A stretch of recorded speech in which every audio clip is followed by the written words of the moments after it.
Tomorrow, President Joe Biden heads overseas to meet with allies and European leaders. He will attend an emergency NATO summit in Brussels, Belgium, before traveling on to Poland, which has taken in more than 2 million Ukrainian refugees. White House correspondent Owen Jensen reports. Owen. Tracy, just hours before President Joe Biden heads off to Brussels, National Security Advisor Jake Sullivan told reporters in the briefing room today that new sanctions are on the way for Russia and that the war in Ukraine will not end easily or rapidly. White House National Security Advisor Jake Sullivan previews President Joe Biden's trip to Brussels. He will have the opportunity to coordinate on the next phase of military assistance to Ukraine. He will join our partners in imposing further sanctions on Russia.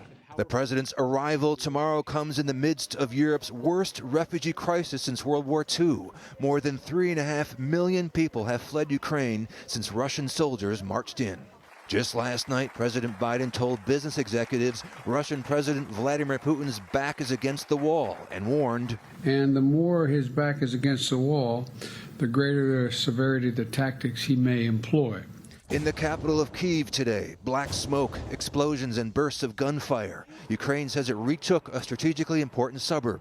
Pentagon Press Secretary John Kirby warned the war could escalate and broaden and emphasized prudence. So you're talking about a nuclear armed power, and you're talking about a leader, Vladimir Putin, who has talked openly and dangerously using rhetoric regarding nuclear weapons and weapons of mass destruction.